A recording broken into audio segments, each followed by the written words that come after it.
ظالم کی بھی عزت ہو جاتی ہے، ڈر سے ہوتی ہے. مظلوم جس پہ ظلم ہو رہا ہوتا ہے نا، اور وہ رو رہا ہوتا ہے ظالم کے سامنے، اس کی معاشرے میں عزت نہیں ہوتی. اور عزت بڑی چیز ہے. تو ہاں، ہر ایک کو ایک ہی لاٹھی سے نہیں ہانکنا چاہیے. ایک حد تک لوگ برداشت کرتے ہیں، اس کے بعد انسان کے حوصلے پست ہو جاتے ہیں.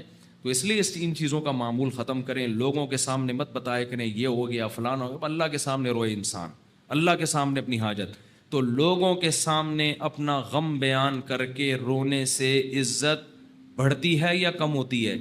کم. اللہ کے سامنے رونے سے، اپنا غم بیان کرنے سے عزت کم نہیں ہوتی، بلکہ اللہ کی نظر میں عزت بڑھ جاتی ہے. ہمارا معاملہ الٹا ہے. پبلک کے سامنے روتے ہیں اور اللہ کے سامنے روتے ہوئے ہمیں شرم آتی ہے. میں نے دیکھا لوگ دعا میں منہ پہ ہاتھ رکھ لیتے ہیں اگر ان کو کبھی رونا بھی آ رہا ہو. بھائی کھلے عام رو، کوئی مسئلہ نہیں ہے. یہ اللہ کے سامنے رو رہے ہو. ہاں، لوگوں کو دکھانے کے لیے مت رو. آج کل ٹیلی ویژن میں اس قسم کی چیزیں بھی موجود ہیں، پروگرام چل رہے ہوتے ہیں رونے کے، اشتہار لگے ہوتے ہیں ہمارے ہاں، رو رو کے دعائیں مانگی جائیں گی. آدمی حیران ہوتا ہے، تم نے پہلے سے ہی اشتہار لگا دیا اور بالفرض تمہیں رونا نہیں آیا تو پبلک کہے گی تم نے اعلان تو یہ کیا تھا رو رو کے دعائیں مانگی جائیں گی، کم بخت رو کیوں نہیں رہا ہے اب تو یہ ناٹک اور یہ ڈرامے اللہ کو پسند نہیں ہے. اور کمال کی بات یہ کہ ہمارے نبی نے فرمایا اللہ سے رو کے دعا مانگو، رونا نہ آئے تو ٹینشن کی بات نہیں ہے، رونے والی صورت بنا دو، انداز رونے والا ہو، اسٹائل رونے والا ہو. جیسے بھکاری مانگ رہے ہوتے ہیں، دیکھو رونا نہ آئے اور انداز رونے والا بنا لے، یہ رونے سے بھی زیادہ بہتر ہے. کیونکہ اللہ کہتا ہے کہ اس کے بس میں جو ہے وہ اس نے چھوڑا نہیں ہے. کیونکہ جب رونا آتا ہے تو دعا میں دل لگتا ہے، رونا نہیں آتا تو دعا میں دل نہیں لگتا، پھر بھی انسان مانگتا ہے. یہ ادا اللہ کو زیادہ پسند ہے. بہت مشکل ہے بات سمجھانا. بہت آج کل لوگ کہتے ہیں نا عبادت میں دل ہی نہیں لگ رہا.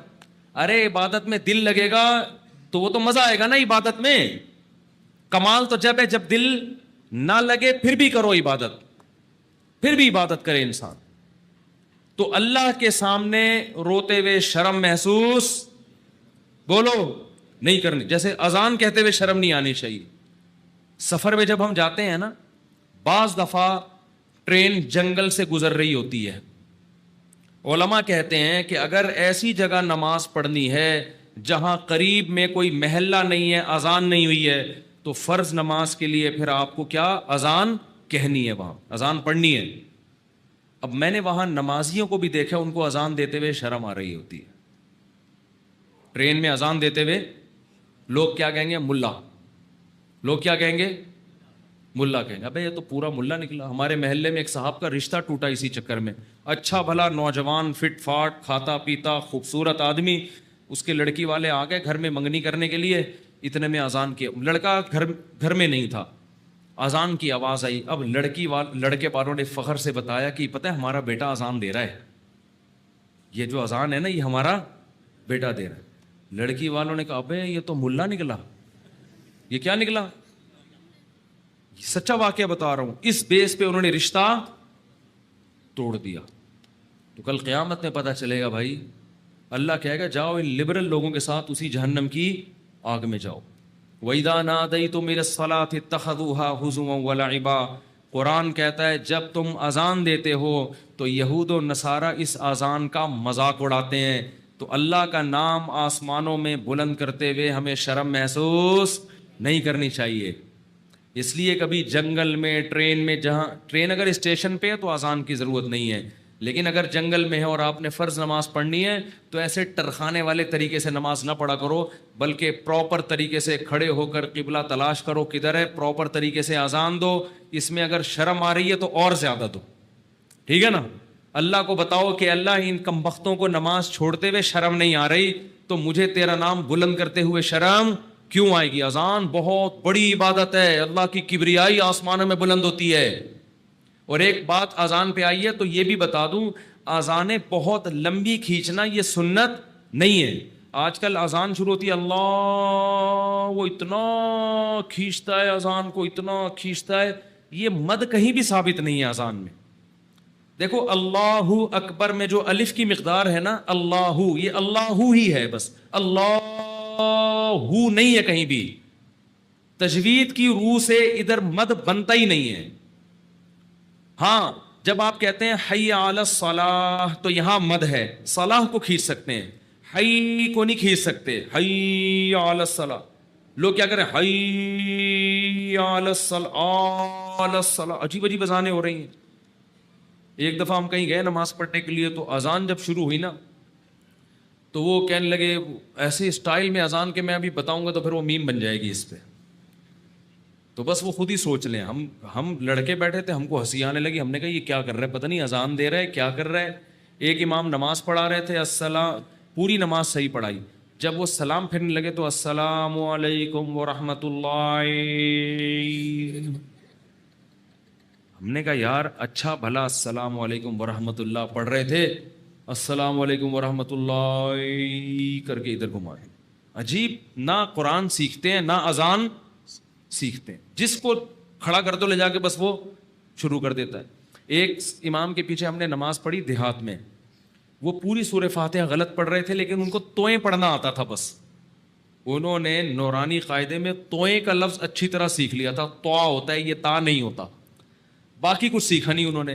اب وہ نماز پڑھا الحمد للہ رب العالمین، حمدو کو پڑھ رہے ہیں حمدو. ہم نے برداشت کر لیا. اہدنا الصراط، سواد نہیں نکل رہے، لیکن جہاں تو آئے گی نا کہتے ہیں اہدنا الصراط المستقیم. ٹھیک، ہم کہہ رہے یار پورا غلط پڑھ رہے ہوتے ہیں، لیکن جہاں توئیں آتی ہے ایک دم. تو یہ چیزیں سیکھنے کی ہیں بھائی. اتنا موٹا موٹا قرآن یا موٹی موٹی اذان ہر مسلمان کے لیے سیکھنا ضروری ہے. تو اذانوں کو بہت زیادہ کھینچا نہ کریں. ایک تو خلاف سنت بھی ہے، دوسرا لوگوں سے پھر ادب نہیں ہوگا اذان کا. اذان کے وقت خاموش رہنا چاہیے، اذان کو غور سے سننا چاہیے. جب آپ اتنی لمبی کھینچو گے اذان تو پھر کہاں اس کا ادب ہوگا، کافی ٹائم لگ جاتا ہے اس میں. مختصر اذان دے، مختصر، اللہ اکبر اللہ اکبر، پھر اللہ اکبر اللہ اکبر، بس. اشہد ان لا الہ الا اللہ، لا پہ مد ہے، الہ پہ نہیں ہے. نہیں آ رہی بات. ہم ایسے ہی اذان دیا کرتے تھے. لوگ کہتے ہیں حرم میں اتنی لمبی اذانیں ہو رہی ہیں. وہ حرم کا ماحول ہے، ایک حرم کی ایک برکت ہے، وہاں لمبی اذان ہی تو سننے کے لیے جاتے ہیں لوگ. بہت سے عرب علماء کو اس پہ بھی اشکالات ہیں. بہت سے عرب تو کہتے ہیں یہ حرم میں بھی جو اتنی لمبی ہو رہی ہے یہ خلاف سنت ہے، لیکن وہ تو حرم کا معاملہ ہے، ان کو اپنے حال پہ چھوڑ دو. وہ پھر بھی وہاں مسئلہ یہ ہے کہ وہاں کا تو ماحول ہی ایسا ہے نا. نارملی جب آپ اذان دیں تو اتنی لمبی اذان نہیں ہونی چاہیے کہ لوگوں کے لیے اس وقت خاموش رہنا، اس کا ادب کرنا ایک آزمائش بن جائے. اور پھر اسپیکر اتنے بھاری بھرکم نہیں ہونے چاہیے کہ اس اذان سے لوگوں کے کان کے پردے پھٹنا شروع ہو جائیں. اس سے لوگ پھر ان شاعر اسلام کی عزت کرنے کے بجائے توہین کرنا شروع کر دیتے ہیں. خاص طور پہ غیر مسلم ممالک میں جہاں آپ کو کوئی اذان کی پرمیشن دے دے تو اعتدال سے اذان دیں، ان کے آرام کا خیال رکھیں. تو جلدی سے میں یہ بات کو ختم کروں. دیکھو دعائیں مانگنے میں شرم اور عار محسوس نہ کرو. اللہ کے سامنے گڑ گڑانے میں شرم اور عار محسوس نہ کرو، اس کا معمول بنا لو. حضرت عمر فرمایا کرتے تھے کہ میری دعا قبول ہو رہی ہے یا نہیں مجھے اس سے غرض نہیں ہے، مجھے اس سے غرض ہوتی ہے کہ مجھے دعاؤں کی توفیق مل رہی ہے کہ نہیں مل رہی. تو جتنی دعائیں، ڈاکٹر ٹھیک کرے گا، جا مانگ ڈاکٹر سے، میری مرضی میں ٹھیک کروں نہ کروں، لیکن تو نے یہ بتا دیا ہے کہ تو مجھے اپنا محتاج، تو اپنے آپ کو میرا محتاج نہیں سمجھتا. تو نے اپنے عمل سے یہ ثابت کر دیا ہے کہ تو اپنے آپ کو نہیں سمجھتا کہ میں اللہ کا محتاج ہوں. تو نہیں سمجھتا کہ اللہ سب کچھ کر سکتا ہے. اس لیے اللہ کی نظر میں دعا کی ویلیو ہے. اگر آپ کا کوئی مسئلہ اٹکا ہوا ہے اور آپ اس کے اسباب اختیار کرتے ہو، دعا نہیں مانگتے، اللہ کہتے ہیں تیرا یہ خیال ہے کہ مسئلے میں دور نہیں کر سکتا، مسئلے تیرے گورنمنٹ دور کرے گی. یہ تکبر ہے جو آپ کو سزا کا ذریعہ بنے گا اور برکتیں چھین لے گا آپ کی زندگی سے. اس لیے قرآن کے الفاظ دیکھو، وقال ربکم ادعونی استجب لکم. اللہ کہتے ہیں کہ مجھ سے دعا مانگو، میں تمہاری دعا کو قبول کروں گا. ٹھیک ہے بھائی، یہ آپشن ہے نا. آپ بتاؤ جب کوئی گورنمنٹ کسی کو کوئی آپشن دیتی ہے یا کوئی بینیفٹس دیتی ہے تو گن پوائنٹ پہ تھوڑی دیتی ہے؟ بھائی گورنمنٹ نے یہ کہا کہ قرضہ ملے گا بغیر سود کے، غریب لوگوں کو چاہیے اپنا مکان بنائے، یہ کہے گی نا گورنمنٹ؟ آگے دھمکی تو نہیں دے گی جس نے قرضہ نہیں لیا نا ہم سے مکان بنانے کے لیے اس کو شوٹ کر دیا جائے گا، ایسی دھمکی دے گی کبھی؟ یوں ہی کر دو اگر منہ سے نہیں نکل رہا کچھ. دھمکیاں دے کے کبھی کسی کو کوئی سہولت دی جاتی ہے؟ ہاں دیہاتی مائیں کرتی ہیں ایسا. کھا وہ ایک آدمی نے پرینک بنایا کہ انگریزوں کی مائیں اور پاکستانیوں کی مائیں میں کیا فرق ہے، بڑا زبردست تھا. انگریز کی ماں کھانا لا کے رکھ دے گی، کھانا ہے کھا، نہیں تو یہاں سے دفع ہو جا. ٹھیک ہے نا.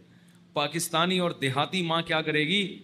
وہ میرا بیٹا کھا لے، یہ میں نے تیرے لیے پکائی ہے بریانی، میں نے تیرے لیے یہ پکایا ہے. پہلے منتیں کرے گی، بچہ نہیں کھائے گا تو دھمکیاں دینے پہ آ جائے گی اس کو، کھا ورنہ میں تھپڑ ماروں گی تیرے کی. بےغیرت، تو نے بنوایا کیوں مجھ سے؟ یہ مجھے پتہ نہیں ہے یہ.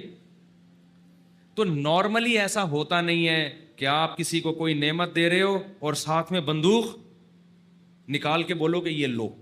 کسی کو آپ نے ہدیہ دیا، 100 روپے، 1000 روپے، 500 روپے آپ نے کسی کو دیے یا آپ کی خدمت میں، وہ کہہ رہے یار میں تو ابھی ضرورت نہیں ہے آپ کا، بڑی نوازش، آپ بندوق نکال لے، تو یہ ہدیہ رہے گا؟ یہ ہدیہ تھوڑی رہے گا.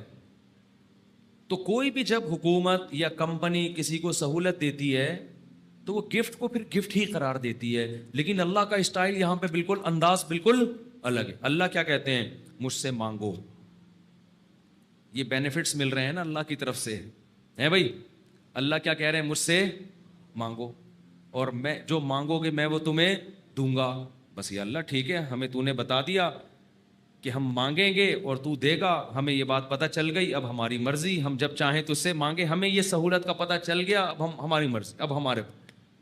کہتے ہیں اٹس اپ ٹو یو، کہتے ہیں نا یہ اب آپ کے اوپر ہے، آپ مانگے یا نہیں مانگے.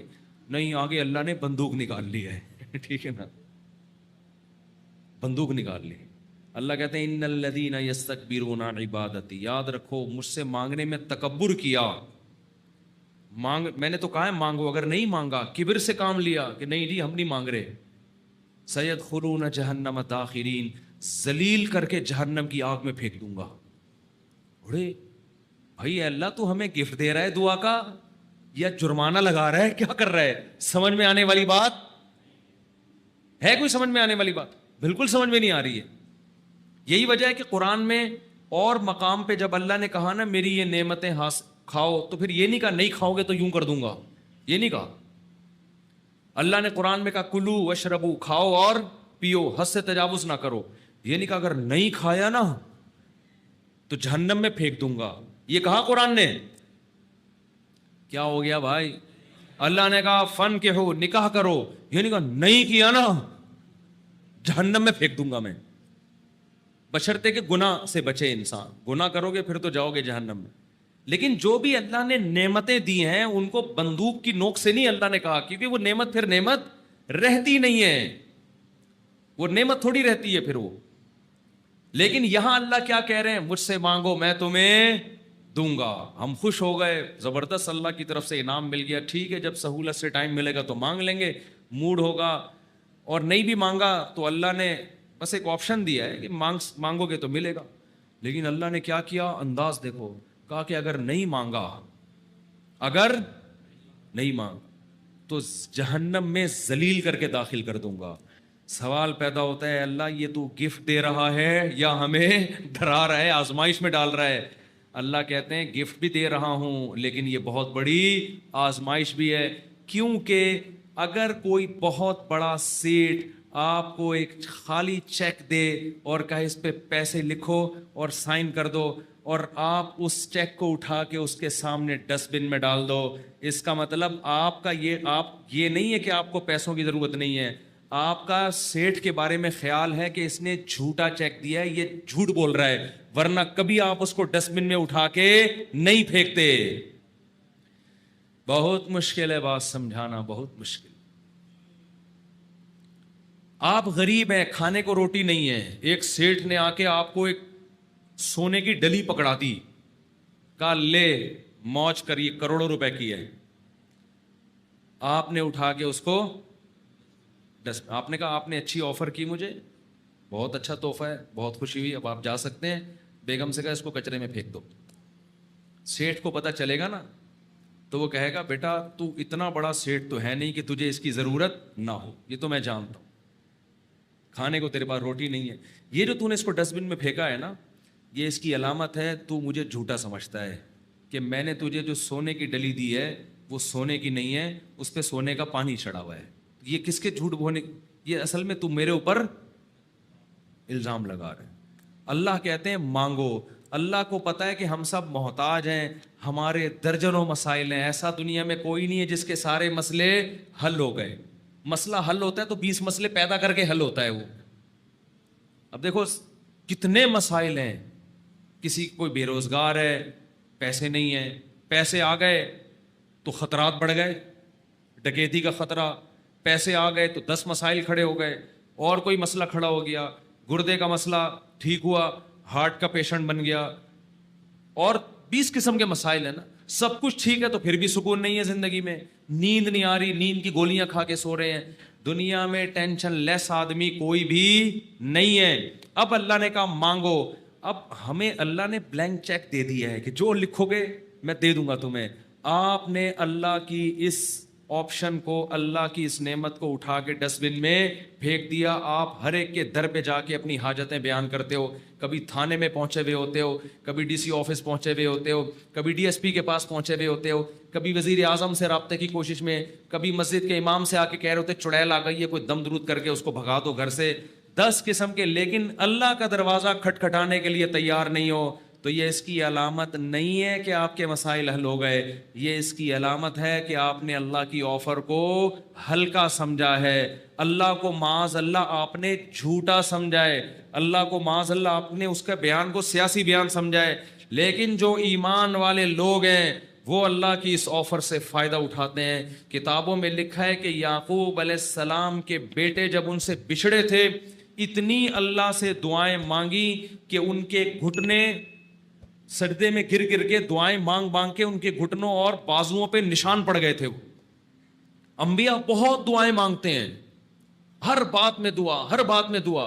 قرآن کہتا ہے مجاہدین جو میدان جنگ میں لڑائی کے لیے اترتے ہیں وہ کیا دعا مانگتے تھے؟ ربنا افرغ علینا صبرا وثبت اقدامنا. اے اللہ ہمارے اوپر صبر کو انڈیل دے، ہمارے قدموں کو مضبوطی سے جما دے اور ہمیں ان دشمنوں پر فتح دے. تمام اسباب وسائل کے ساتھ اترے ہیں، مگر دعائیں کس سے مانگ رہے ہیں؟ اللہ سے.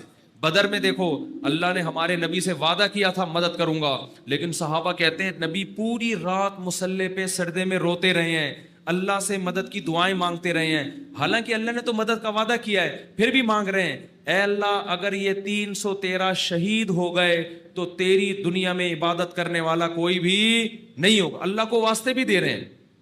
جہاں پیغمبروں کے ساتھ کوئی زکریا علیہ السلام کی اولاد نہیں، اللہ سے اولاد مانگ رہے، پوری زندگی اسی میں گزر گئی، بڑھاپے میں جا کے اولاد ملی ہے.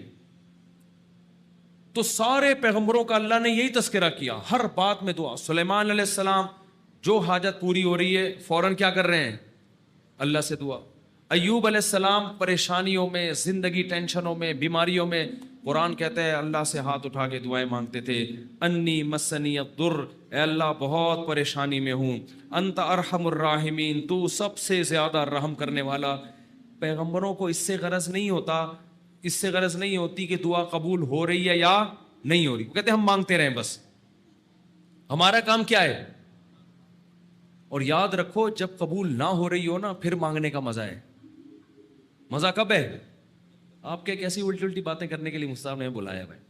قبول نہ ہو رہی ہو نا تو پھر ہے مانگنا، تبھی تو یہ اس کی علامت ہے کہ آپ کا اللہ پہ ایمان ہے اور وہی قبول ہوتی ہے. بعض دفعہ آپ اللہ سے جو چیز مانگتے ہیں اللہ وہ نہیں دیتا، اس کا آلٹرنیٹ دے دیتا ہے. ایک صاحب کا فون آیا، مجھے کسی سے عشق ہوا ہے اور میں دعائیں مانگ مانگ کے تھک گیا پھر بھی نہیں ہو رہی شادی. آج کل تو لڑکوں کے یہی مسائل ہیں، مانگ مانگ کے دعائیں تھک گیا. تو آپ کہتے ہیں دعائیں قبول ہوتی ہیں، میں تو پھر اس پہ اور تڑکا لگا دیتا ہوں. میں کہتا ہوں بہت سے لوگ کہتے ہیں ہم جس کو مانگ رہے ہیں وہ ملی نہیں، چلو نہیں ملی مقدر میں ہوگا، دعا قبول نہیں ہوئی. مفتی صاحب کہہ رہے ہیں دعائیں کیا ہوتی ہیں؟ قبول. لیکن اس کی کہیں اور شادی کی خبر ہمیں مل رہی ہے. تو اللہ اگر دعا قبول نہیں کرتا تو کم از کم ایسا تو نہ کرے نا کہ اس کی کہیں شادی ہو رہی ہے